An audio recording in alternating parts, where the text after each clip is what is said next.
Hello, welcome back to the 50-minute hour. We have been on a bit of a hiatus lately, and we'll go through as to why that is. Again, I am Corey, and today I'm joined by my roommate Seraphim.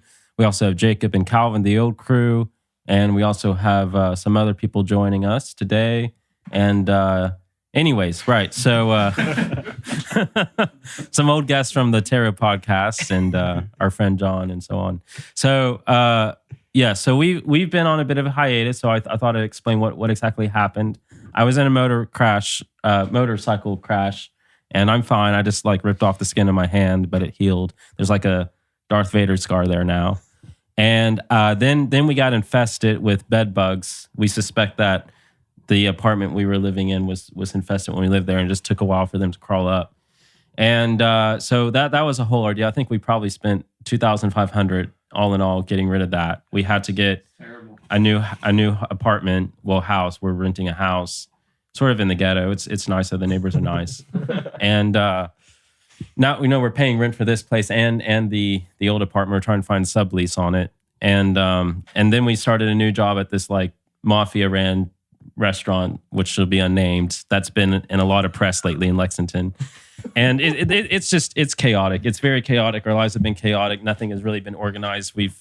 We're very bad on money.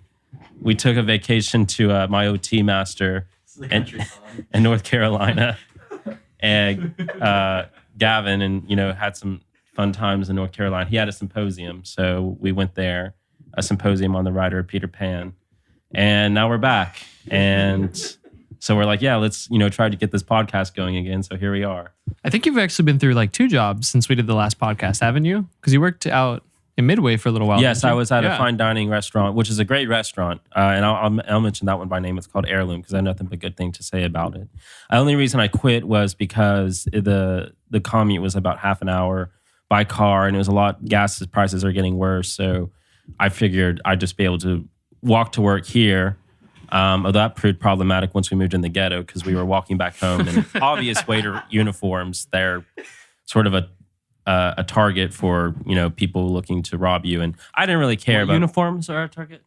Waiter targets, okay. Waiter uniforms, and I didn't really care. But people in my life were saying, "Please, drive or something or change before you go," and I'm too lazy to change, so we just take a car, and then parking's hell, and it's just a mess. It's a mess. We're trying to get a way out of this. We're trying to find a new job, doing something, maybe work from home or something. But so we just haven't had a lot of time, really. And now we're starting a new class. We did the Dante class, we did the Freud class. Now we're doing a Plato class, which is tonight, right after this podcast. So we're just from one into something to another. Keeping busy. Yeah, very busy. Calvin and I have been keeping busy too. I just landed a new job. Calvin moved about a month ago or something. Oh, so. Yeah, I quit the old RA job because they were having me handle police investigation stuff. And I will say this because the one resident this is about, he's gone now, so I can talk a little bit about it. But he was a 38-year-old man living in a hall of 17-year-olds, 18-year-old girls mostly. And the last words he said to me, he said, "Calvin, be careful of them bitches. They'll rip your heart out." And he walked down the stairs and said, "It's bad when the feds get involved." I says, "Everything okay?" Because that's my job. And he goes, "Man, there are just too many baby mamas claiming I'm the dad. I'm transferring to Michigan." And he got on a bus and was never seen again. And I had to handle several just actual crimes. So I decided just to live at home for the rest of this year and not deal with police reports at 3 a.m. It was a fun experience, but not one I want to do long term. So yeah, it was a wild start to the semester here. Jacob, what's new with you? Well, like I said, I just landed a new job. I'm working for an engineering firm now. I actually start tomorrow. But I'll be on a consistent schedule at least. So I'm hoping that, with this new schedule, I'll be able to accommodate the podcast a lot better now. Cause I've just been all over the place. I mean, I've been helping you move too some. I've been picking up mattresses and couches and whatnot. So we got to keep him busy. We got a discount mattress from some sort of scientific experiment that they wouldn't disclose to us. I'm a little concerned as to what experiments they were doing on this mattress, but it was dirt cheap. Hopefully it wasn't one of Jonathan's experiments with the dragon knocking on the door. Anyways, yeah. So we're all back now finally. I think we forgot to ask, what are we all drinking today, fellas? I'm drinking whiskey, some Cuddy Sark. So that's me. What's the wine that we're having over here? Robert Mondavi caps off. Sorry, I'm smoking a hookah too. Then we got John with the Seagrams over here, and yeah, good times. What are we talking about today? What is the topic of this podcast? Well, our friend Garrison, who's been on before, was asking something. My brother, Garrison? Yes. Oh, okay. He's reading Carl Jung's Red Book, which is a very interesting book, very dangerous book, very, very beautiful book. Well, what is the Red Book exactly? So the Red Book was a book that Jung wrote later in his life when he was going through something of, controversially, but maybe some sort of schizophrenic break, or what would be labeled as a schizophrenic break. And he had visions, and he was at a particular unconscious or semi-conscious pinnacle of his creative thought, and he did a lot of drawings and paintings in this book that was sort of significant to the process that he was trying to get down on paper and words. But he felt words escaped what he was trying to ultimately grasp. It's really like a mystical text. And some people would say it's the magnum opus of Jung's entire life. And one thing I've always found interesting, Red Book is very hard to get. I mean, it's hard to get a real copy of it. And it's sort of like a limited print, and they only do so many prints, and the illustrations are so beautiful, but they take up so much space and color and ink. It's a very expensive book, like $300, $400. But I noticed that historically, where I see this book most often, Masonic lodges and Catholic monasteries.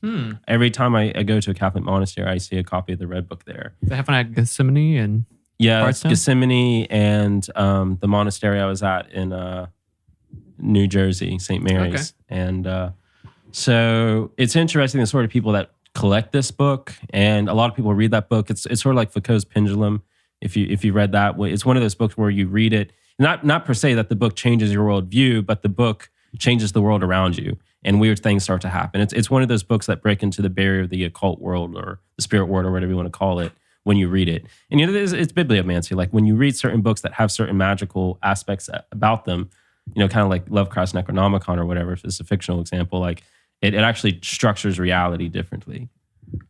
So that being said, I know Jung also had like a black book.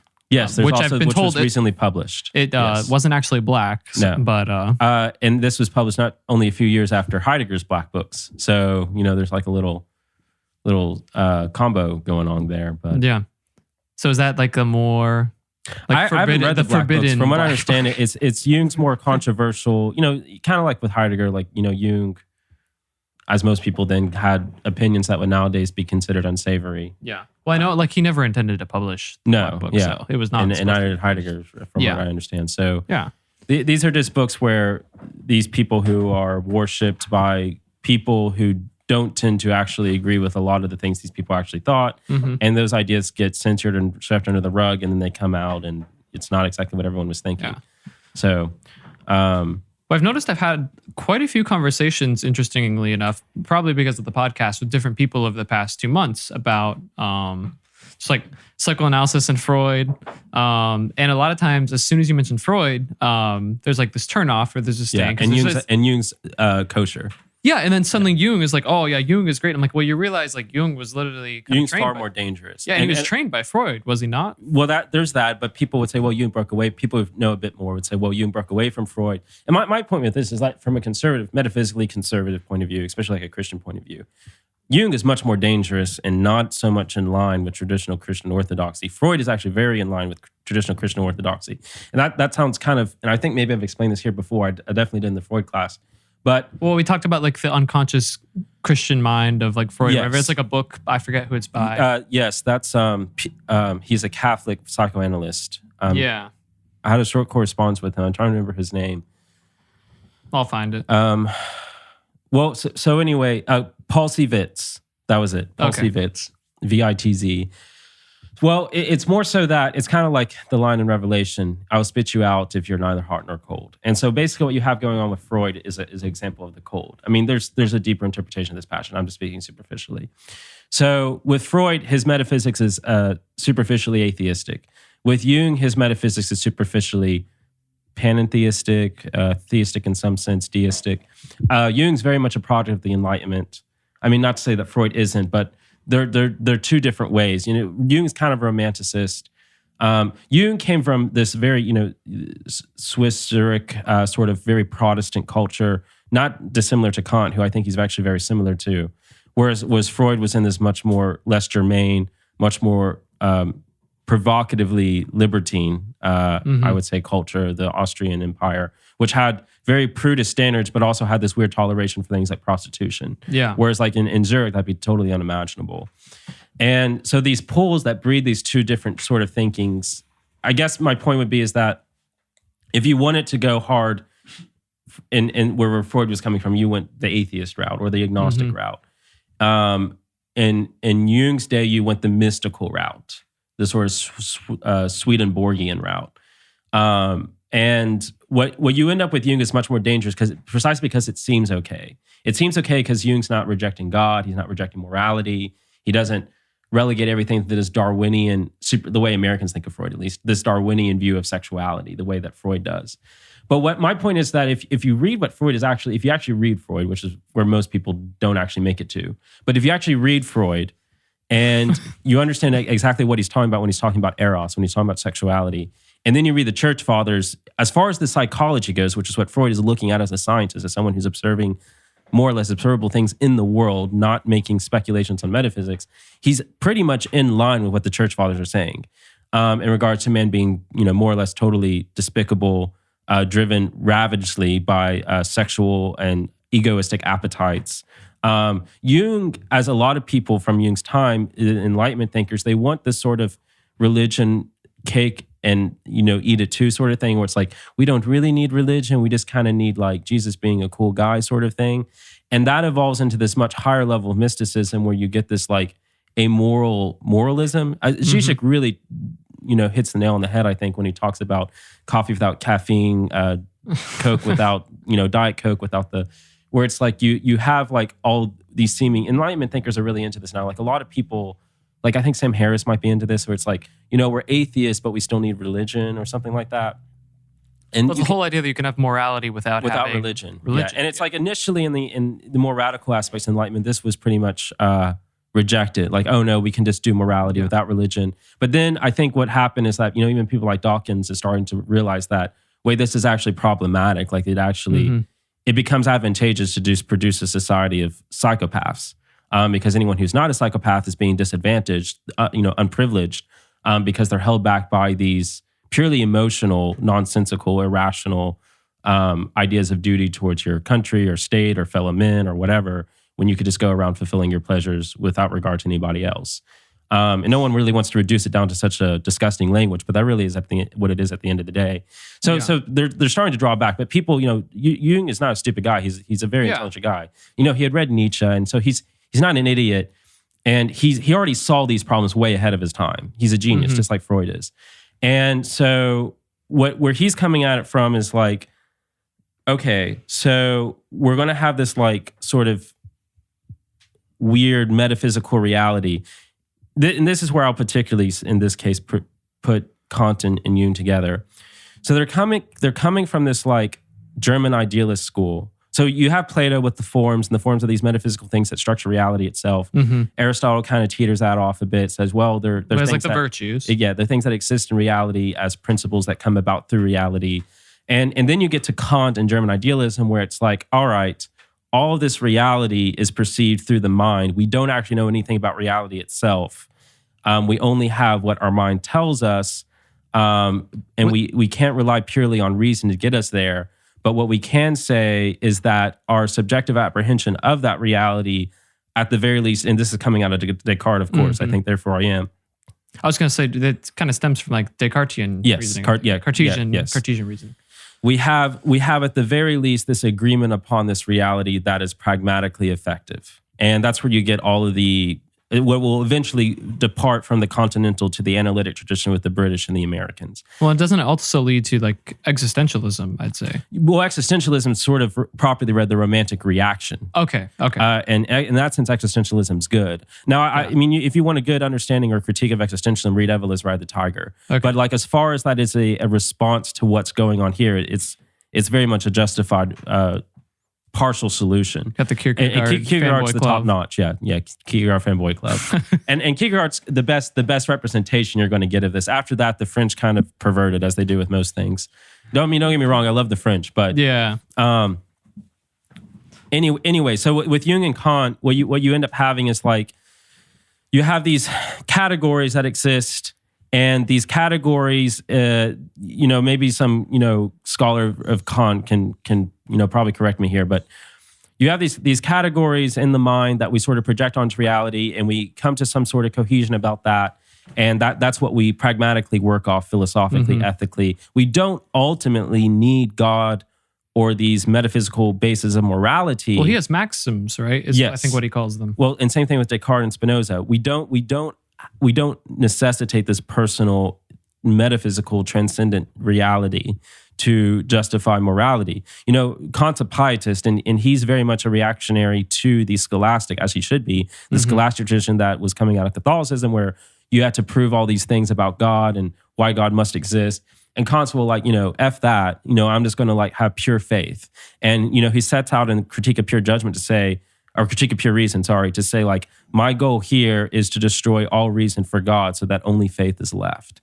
And, that sounds kind of noble and nice, but what you end up with is he has this weird obsession with disproving any proof of God.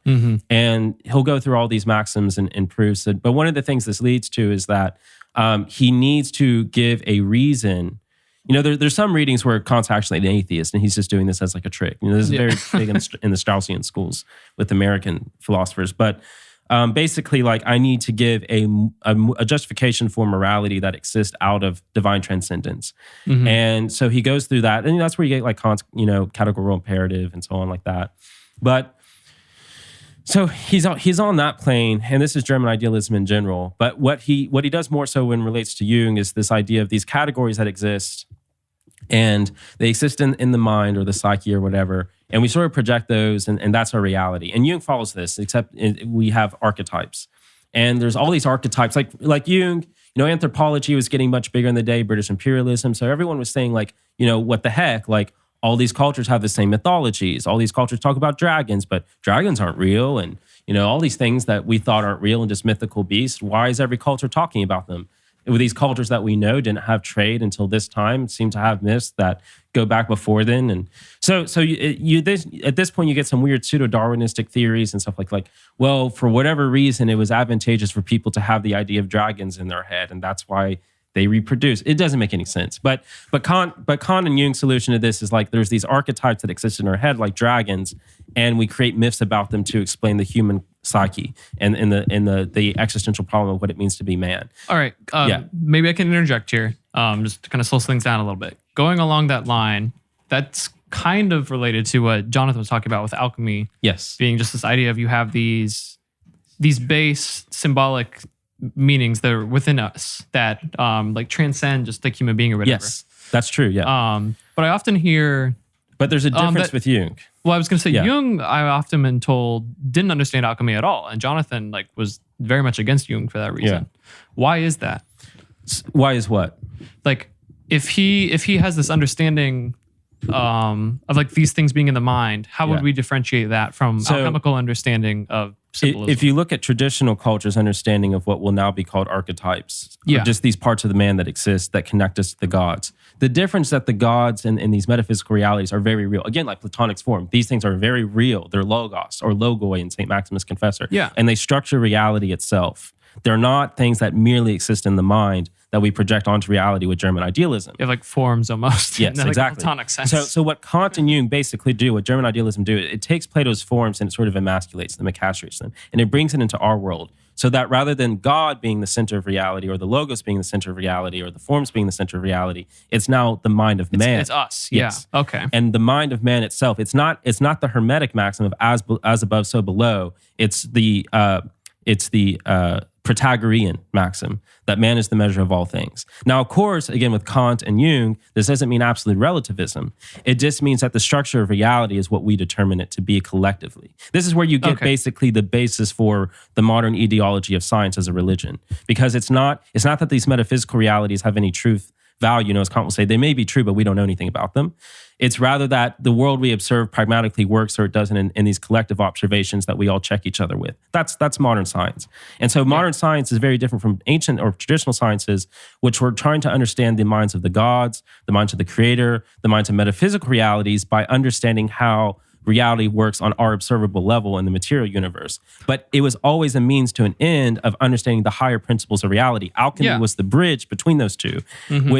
When you cut that off, as Jung and Kant are doing, alchemy or any of these other things basically lose their whole point, and they're just doing masturbation games with these things. So that's the difference. And then it's also that with Jung and Kant, again, the question is, if you have these archetypes, if you have these categorical imperatives that exist that we project onto reality, the question still comes up, where do those archetypes, where do those categories come from? Of course, yeah. And Kant doesn't want to answer that. As far as I know, he doesn't really try to. I might be wrong. I haven't read all of Kant.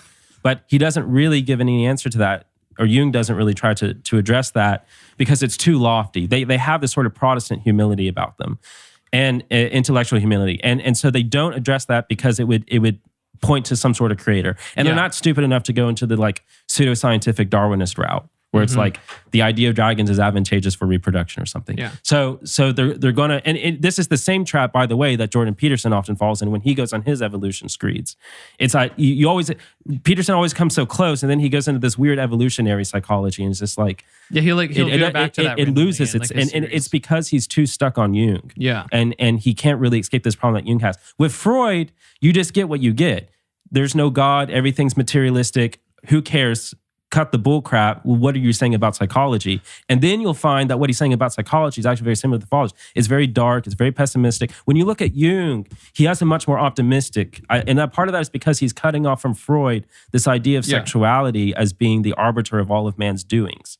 So when you look at the church fathers, are like, no, this is what it means to exist in the fall. It is man's belly that is his first sin, to eat the fruit of the tree of knowledge, good and evil, from which, so it's like, and as far as pride is a terrible sin and all these other things, they all come from man's appetites that are being conditioned by the fall, which is sexuality and everything that comes out of that. But this is also the way God reunites man with Eros, and that's the whole Platonic tradition. That's Dionysius the Areopagite, that's Saint Simeon the New, and so on and so on. It all comes back around. Whereas Jung and Kant, they cut those off and they don't really leave you any room for it because, especially Jung, he's giving you something else. He's still giving you mysticism that will replace that. This is why Jung, I would say, is sort of in the luminist or Luciferian or illuminist or tradition of or Antichrist in the sense of an archetype, in the sense that he's not Freud in the sense he's just negating religion. He's trying to replace it with something else. And that's why, Jung had a grudge against the Catholic Church. He was very much the sort of Masonic sort of thinker, this very Protestant sort of thinker. And he wanted to really unite the world in this holding hands, peace. Again, Jung's not an idiot. He's much more intelligent than anyone else trying to do these sorts of, BS things that we talked about in previous podcasts. But he is still falling into that realm. Whereas Freud doesn't really have this agenda behind it. Freud's just a nerd. He just wants to look. Yeah. He intentionally even will avoid reading other people who he thinks might agree with him because he wants to be completely original. Freud had a complex about that. Yeah. So he's obsessed with this. Yes. Whereas I think, at least talking with people, it seems like Jung is often interpreted as being much more physicalist or maybe even materialist, even though Freud is very materialist as well. I don't know if that's just because Jung, it seems like Jung is almost more concerned about being academically accepted, and Freud really just is more interested about. Jung goes through different phases in his life. That's more true in his early and mid. In his late life, especially with the Red Book, he gets pretty overtly mystical. Yeah. And I think, but that wasn't supposed to be public. I thought because it was post. You're right. At his time, but my point is that Freud never really seemed to be open to any of this stuff. He had a total complex against it.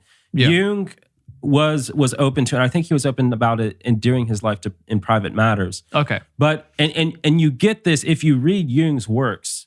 You get that openness ultimately from reading it. I don't think Jung is closed off to this metaphysical reality that Freud is. But my point is he just misunderstands it. And that's precisely the problem with Jung. And that's why Jung is actually more dangerous for an everyday Christian person. That's why Jung is actually much more dangerous than Freud. He takes it and he says this is true, but then he distorts it. Yes. Okay. And I think you're much safer reading Freud, especially if you read him alongside the church fathers, than you are reading Jung. Jung is much more dangerous, I think. I'm saying Jung's a great person to read. You have to be very careful. And I think this idea that Freud is bad and Jung is good and whatever, I think that's a very dangerous notion. You take both with a grain of salt. So Yeah. Well, I would say they're both good. It just you have to be very careful. Not everyone should go about reading these things all the time. And if you are going to read them, you should probably read them with a teacher or someone, or read them with the church fathers or whatever. But definitely not read them in isolation from anything else. Like you're saying, if you're going to read Freud, do it alongside the church fathers because it's going to be a good. You're going to see complementary thoughts there. And it's not, the thing is that Freud is a bad philosopher, whereas Jung is a decent philosopher. And what that means is that Freud, because he isn't really very good at philosophy, he has no connection whatsoever between his metaphysical speculations and his science. So you can basically totally cut off his science and keep cut off his metaphysics and keep his science. With Jung, they're so integrated together because he is a decent metaphysician. He's a decent philosopher. So his ideas are coherent with each other. Whereas Freud, again, he's a nerd. He's really just obsessed with knowledge. And he's a sphinx-like Faustian character. And he's dwelling as deep as he can into these things. And he doesn't really want to think or give much time to thinking about metaphysics. And when he speculates it's just nonsensical, and it doesn't really relate to anything he's saying about his scientific works. He tries, but he's not very successful at it. Mm-hmm. So how would, kind of going back to like the original question or discussion that Garrison was having, how would you differentiate Jung's sexuality from Freud's? Like, what would you say are some distinct differences? Like, they're personal, or like ideas on sexuality? No, like they're not their personal sexuality, of course, but Jung was much more of a freak, believe me. But like Freud, I feel like has a very abstract understanding of it. And there's a quote I can pull up Garrison had, I think, from the Red Book, where he was addressing this. Let me see if I can find it real quick. But yeah, so here it is. Freud's concept of sexuality is thoroughly elastic and so vague that it can be made to include almost anything. The word itself is familiar, but what it denotes amounts to an indeterminable variable X that stands for the psychological activity of the glands at one extreme and the highest reaches of the spirit at the other. Yeah. I really wish my Jungian professor from college was here. He was this Texan. He was the provost of the new school before he got fired. He was just, whole bars none guy. He was kind of like Peterson. Can I ask why I got fired? Yeah, well, he was just always rambling on, and he was brilliant, and he would just talk about whatever, and he would talk about archetypes. Again, he was very similar to Peterson in a lot of ways, but Texan and rowdy, and you just gotta clean the room, kids. And basically the classes with him were just a bunch of like art hoes and me and him talking, and they were all sleeping, and he would say things like, there's an archetype of the bitch, and the bitch is the one who like, just like Calypso or Circe. Yeah, or Circe, they're just trying to steal a man's energy. And he said something like that, and this girl, I don't think the girl understood anything he was talking about. She was like, oh, he said bitch, please fire him. And so that sort of thing, But I loved it. I still have a correspondence with him here and Good there. Times. And but yeah, no, he'd be great, and he's all over the place. But he would have something. He's much more, obviously, being a Jung professor. He's much more well read in Jung and studied, and it'd be interesting from what I understand. I would say there's really not too much of a difference depending on what you understand about Freud's sexuality. Mm-hmm. And from my understanding, what Jung contests most strongly with Freud is that Freud, as an idea, not personal. Freud wants to seed sexuality, regardless of what you define that as, behind everything. Almost like the Schopenhauerian will that creates all motion in the cosmos. Freud just takes Schopenhauer's will and puts eros, which is basically where you get with Empedocles, going back to the ancient Greeks, Heraclitus, based on some readings, definitely Plato, who's going off, Empedocles anyway. And what's Schopenhauer's will? So again? Schopenhauer is a great philosopher. Everyone should read him. And he was this German pessimist who, I don't like Kant. He loves Kant. He hates Hegel. So I have this weird back and forth with him. But anyway, his whole thing is like, read Will and Representation. And his whole thing is that, there's all this bullshit about, Christian humanism, about like, oh, we can be good people, blah, blah, blah, blah. He just calls on it. He's like, this is bullshit. Men's egoistic. He's driven towards violence. There's always going to be a greater amount of sorrow than happiness in the world. So, fuck you.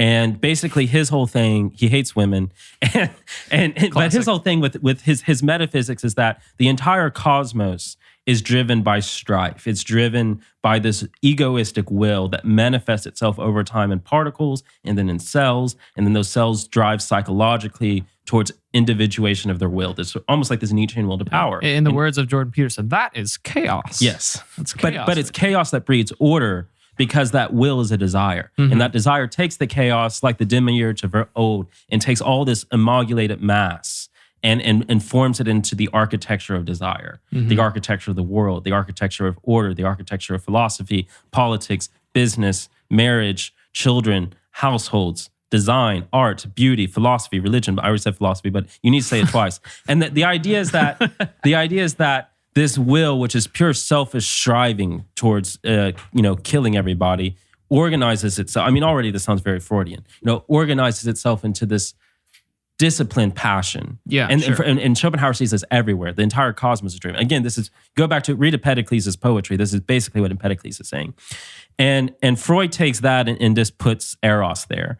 And so Jung is saying, well, hold on a second. I think there are other things going on here. Again, Jung's very much this Protestant response to the whole Catholic Orthodox debate, which is that the Catholics and Orthodox, the traditional Catholics at least, the tradition of the patristic fathers, you have eros, that drives the union with God. Read Dante, right? That's that whole thing. The union Saint with Simeon the Beatrice, New. Saint Simeon the New. Even like Dolores in France. Exactly. With Roman de la Rose. It's the eros that drives man towards union with God, and it's the eros that can be his downfall as well. But in either case, it's eros. Well, the Protestants come back and say, wait, this is too pagan. This is weird. It's kind of gay. Stop it. Just a little. Just stop it. We need to have reason. We need to have logic. We need to have sola scriptura. All right. So Jung's kind of coming from that perspective. He's like, Freud's too Catholic. Freud's too Orthodox. All right. We have to have something other than eros in here. Let's give a bit of room for some weird mysticism and reason and all this other stuff. Okay. That would be ultimately, no matter how you word it, I think where the fundamental wedge is going to be. But again,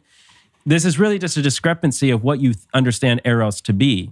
And this is why I wish my Jungian professor was here, because he would probably know certain more nuanced aspects of Jung's writings where he would be dealing with this.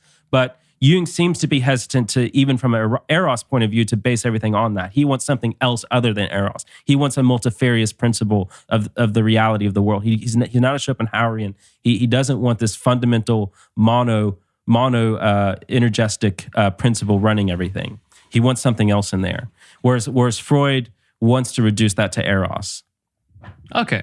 Yeah, that makes sense. But if leaving that aside, if you understand exactly what Jung is saying there in that passage about what Freud's eros is, it can go from the head of the glands to all of this, ambiguous passion.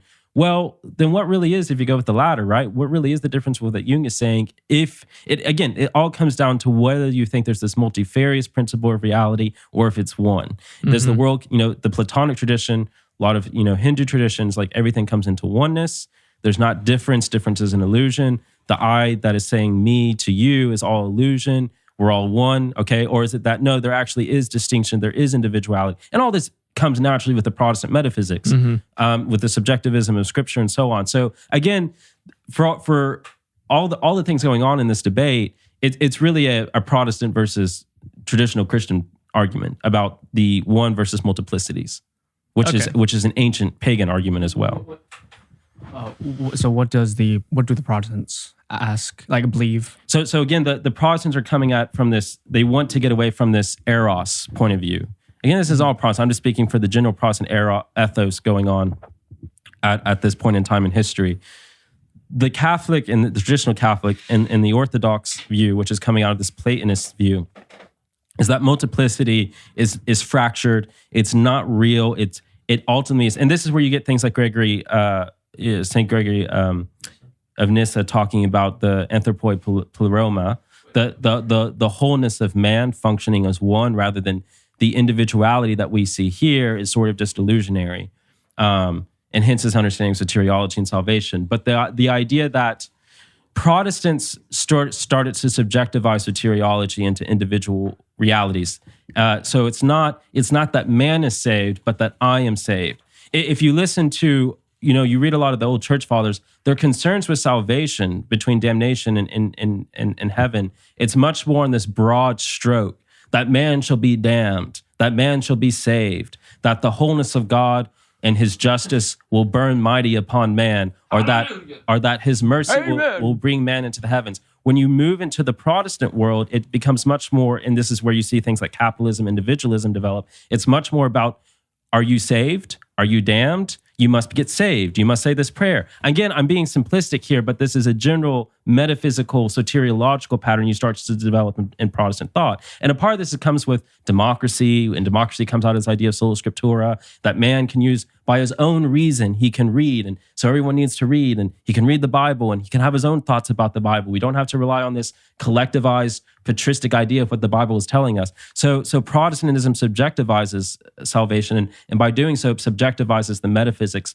from oneness to multiplicity. Oh, okay, that makes sense. So you subscribe to the not. Yeah, I'm very much a Platonist. Yes. Okay. Yeah. In case I haven't made that clear. Yeah, I saw that. Yeah. He's teaching Plato for a reason. And the Protestants rightly, I just want to say, I was just talking about this before we start, but if you read Eros and Agape by this Lutheran bishop, I can't remember, he's responding to Dionysius the Areopagite, calling him Platonist spy, pagan spy who infiltrated Christianity.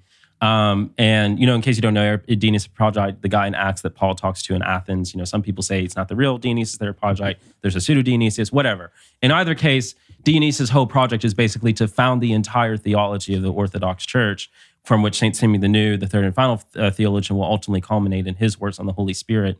But essentially, that it's eros that drives man towards the union of God, and that there's the illusion of multiplicity. We can't actually use names to describe God because God is incomprehensible and being beyond being ad infinitum. And that this is all working in this oneness of the Platonic tradition, and it sounds very pagan. And the Protestants are like, well, okay, the Catholics are too pagan. We have to get rid of paganism. Wait, all of church history is pagan, going back down to the earliest apostles. So basically, after Paul, you have to wipe them clean off the slate.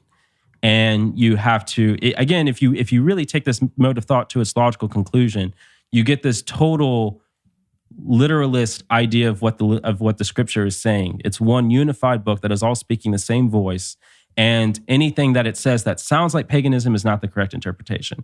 Jesus did not come to fulfill paganism or I don't even want to say paganism because it's such a loaded word, but he didn't come to fulfill the attempts of man to connect with God. He came to totally destroy them and create an entirely new religion that has nothing to do with anything that came before it, even Judaism. Or you take the view that all the religions, like St. Maximus Confessor or Justin the Martyr, is that all these religions were attempts through a glass darkly at connecting with the divine. There may have been angels that were guiding them along the way and demons that were trying to corrupt them. But in either case, they were worshiping nature. And what is nature but an imperfect reflection of Logos, which is Christ? And in that worship, they came to pretty close approximations. I mean, you look at you look at Plato's Socrates in the Apology, who's talking about being put to death for belief in one God. And that this idea of all these gods having passions is ridiculous, and that God has to be perfect and immutable. And it's like, oh no, it's paganism. I guess God is passionate and has emotions and is mutable. Oh no, So it's like, it's really ridiculous. But I'm saying if you take this view far enough, the Protestant view with this Lutheran pastor in Eros and Agape, you have to reject all these ideas of eros that come up in the Orthodox and Catholic traditions wholesale. And with that, the entire Christian tradition. There really is no middle way here. This is why there's a Protestant, I think I mentioned before, Brian Ketterer, who I really respect, because I think he's one of the few Protestants I've met who really take this to its logical conclusion. Would you say that there are benefits to the Protestant view, or are they just a bunch of idiots? Well, it's beneficial if it's truth. If it's not truth, it's terrible. And I don't know, because I don't know what truth is, but I don't think it's true. I don't have the intuition it's true. So in that case, it's bad. Footnote. Yeah. Agape and Eros is by Anders Nygren. Yeah. So he's the Lutheran theologian. Yeah, and it's a book I recommend reading. It's very interesting, and it's good history. Like, he goes through a lot of the development of the idea of eros and paganism and Christianity, and he shows why, in his view, it's totally innovative and has nothing to do with the God of the Bible or the Jews, and everyone should reject it and become Lutheran. But if you really want to understand what's at stake here, that's a really good book to read.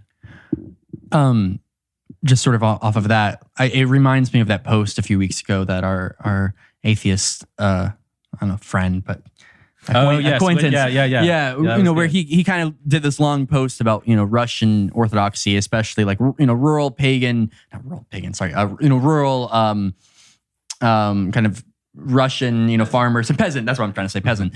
And their relation, yeah, exactly, other P word.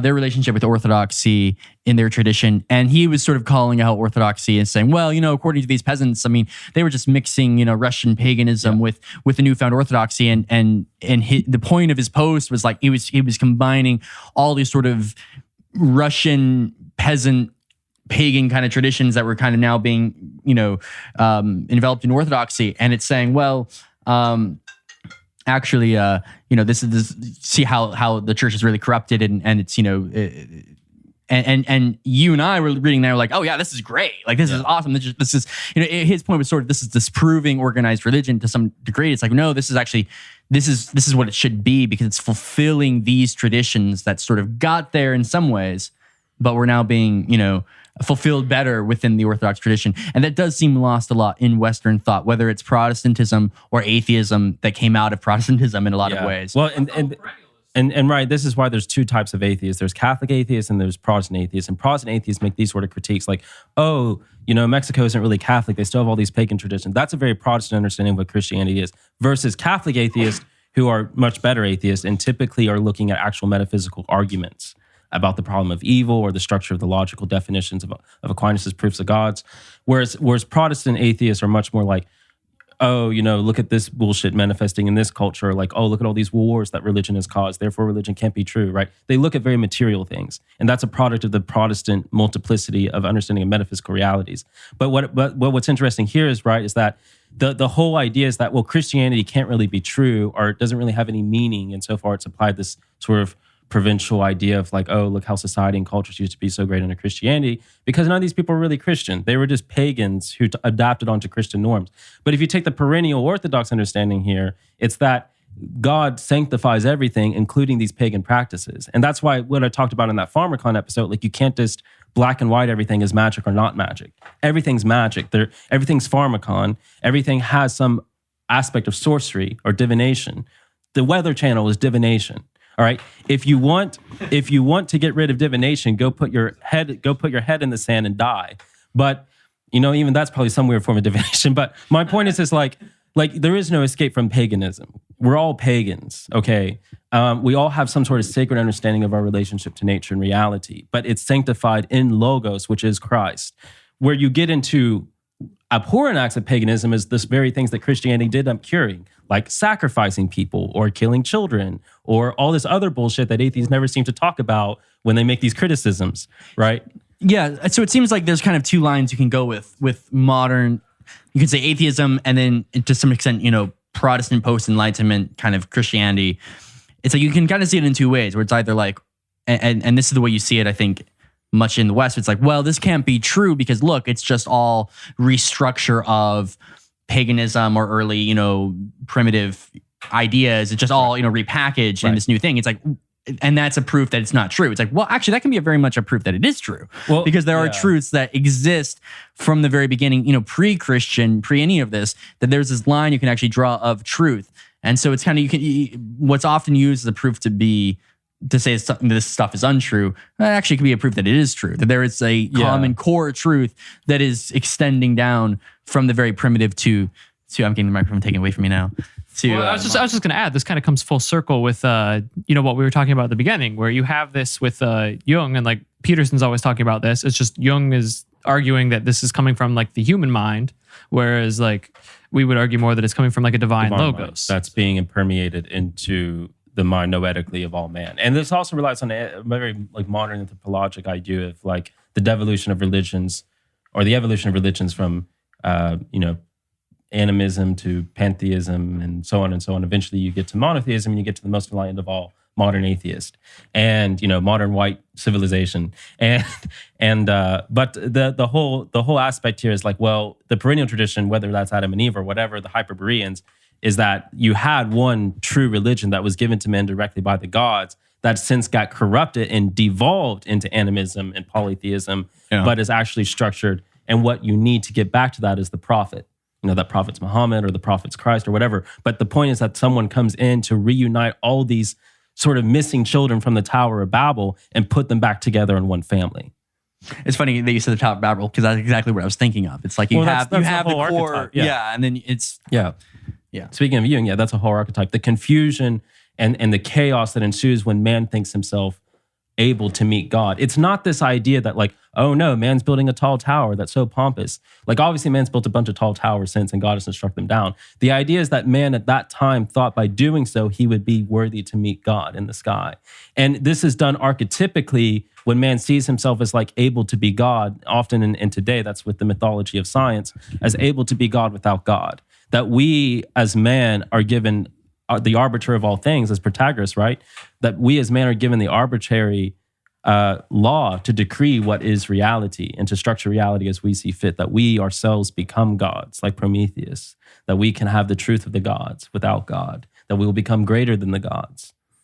It's sort of then, and I'm thinking a lot now, the tower and of course the tarot card of the tower, which we won't go into, but I mean like it is sort of more how you build the tower and in what way you're building the tower. Yeah, the reason you're building the tower. And that will always result in a downfall of civilization and the chaos that ensues and the loss of culture. Plato talks about this in the Timaeus, that when man tries to create these things, that everything goes to shit and the mountain hillbillies are the ones who survive and keep the oral culture going. And then everyone's not going to have much trust in them because they're all hillbillies, but they're actually the ones who know what's going on. They're the ones who kept the myths. They're the ones who kept all of reality structured in their logos. In the vein of the towers, and you said something about God striking it down. I don't mean to be morbid, but would 9/11 be of any symbolic representation of mankind, like the fall of civilization? Yeah, there's an archetype, and if you look at a lot of the tarot cards, actually several of the major arcana, there are two towers in the background. Look at the moon, okay? I think in Death you see one of them, but there's an archetype there. I mean, the towers are in a role there, but there's other things going on. And I mean, I don't think so much the two towers in themselves are symbolic of exactly what's happening with Babylon, although it was called like the World Trade Center, and that's kind of stuff. We need Haba here to talk about this. I don't know very much. I don't know very much about the World Trade Center. As the non-white person here, I think I could help with that. Okay. But I don't know too much about. I'm sure there's a lot of stuff in the background on that might align it more with what exactly the tower is, what Babylon is, and the fact that it's called the World Trade Center does get a certain Babylonian feel, because Babylon, like the Roman Empire, like the American Empire, has sort of this archetype of like wanting to dominate the world and put it under one rule. So there is that aspect to it, but I don't think I could say very much more. Well, now we have the One World Trade Center instead of the two towers. So the One World Trade Center, right? Yeah. Yeah, I mean, I think, it's hard, especially without Hava here, to speculate too much about the details of something like 9/11. But I think you can at least say that these archetypes they function. Exactly. Yeah. From the Tower of Babel to today, they come into play in one way or another. And people perceive that event traumatically or religiously because of that archetype of the towers falling and the confusion that ensues, yes.